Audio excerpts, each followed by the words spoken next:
And I'm using my breath. Remember to stay on your voice. Right. Remember to keep on your voice, all right? Right. And because this scene, it really has a tendency to get, oh, what is it?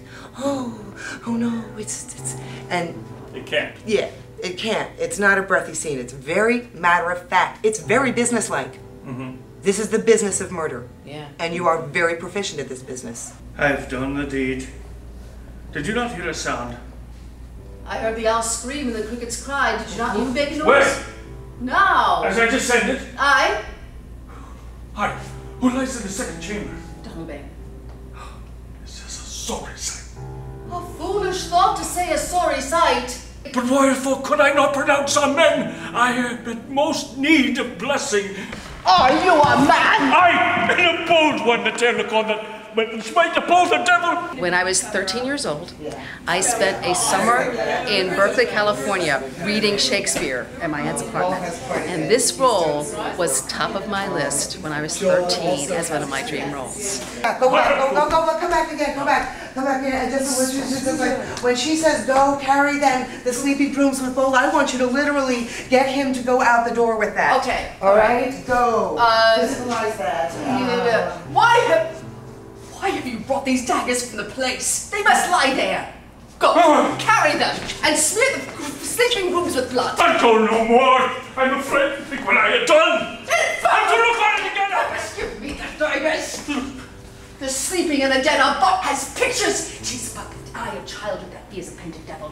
If ye do bleed, I'll gild the faces of the grooms. No, I'll gild the sleep. What the hell? Here we go. And take this. It's like you finished with him because there's the period, the painted devil. All right, and then you're of your purpose. Good. If you bleed, and then it's like, you know what? You're going to tell the audience, you know what? If you bleed, is it? I, a child, he is a painted devil. Hey. He to bleed. I'll gild the faces of the grooms withal, for it must seem their guilt. What? Is that knocking? Knock, knock! Never is quiet! What are you? Oh, but this place is too cold for hell. I'll devil porter it no further. I had thought to let in some of all professions, then go the primrose way of the everlasting bonfire.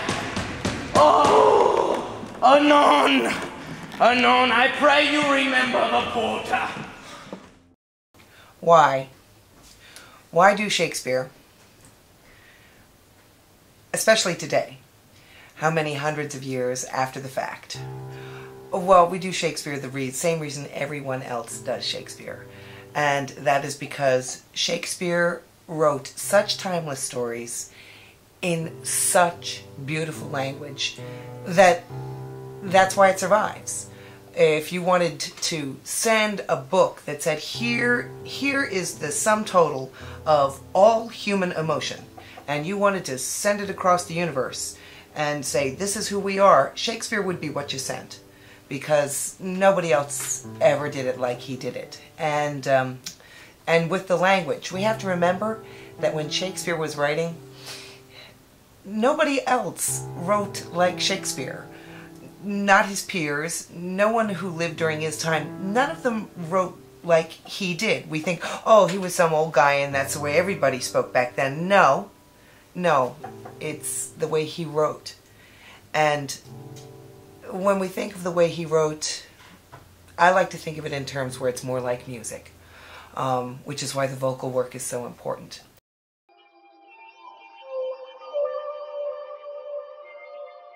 What was so wonderful was, here we are, we do the Conservatory Players, of course, performance unit for Action Theater Conservatory, and in the Conservatory Studios, where we do the bulk of our rehearsing, we're on the second floor. On the first floor, we have the Kung Fu Academy. Oh, well, we hear their drums. Yes, they're warriors. They do warrior drumming. And in the middle of the most quiet scenes in our acting classes, boom, the drums explode. So we have kind of an interesting relationship with the Kung Fu Academy downstairs. And it was Joel, actually, who first came up with the idea, hey, why don't we ask these guys to be our warriors. And when he said that, I was like, oh, wow. That is a very interesting idea, and that's where it started. And we had at that point gotten Matt Murphy had been cast, and we had agreed on that he had agreed to do the stage combat choreography for us, and he also had martial arts training. He'd also had military experience as well. So when for that first time, we got together with Mike Burnett at Yizhunga Kung Fu Academy, and it was magic. Talk about the magic in the show. That was magic. They spoke the same language. They talked about sword fighting. They talked about staff fighting and hand to hand. And then I said, okay, this is where the fights happen. How can we, integrate this seamlessly into the rest of the play? And it worked better than I think I could have imagined.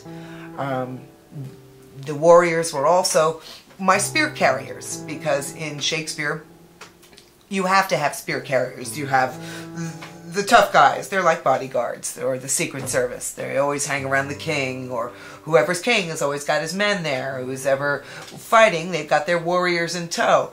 And these guys were so wonderful. They put up with our crazy theater stuff and sat through hours of rehearsals and were fantastic. And yes, we did take those noisy drums that had disturbed us so many times before, and we integrated them right into the opening of our show. And it was stunning. It was so it was heart-pounding.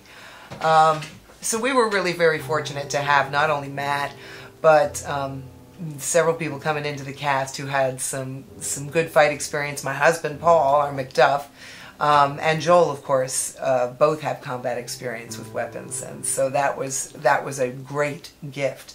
And who are you? My name is Michael. Hey, Mike. Are you in charge of these guys over there? Yeah. Very cool, very cool. Yeah, you should go ahead and introduce every one of them. Go ahead. That's Mike. Say your name. Jose, the new guy with the yellow shoes. Corey Merva. Andy Perez. Debbie Weber. Joey Baeza.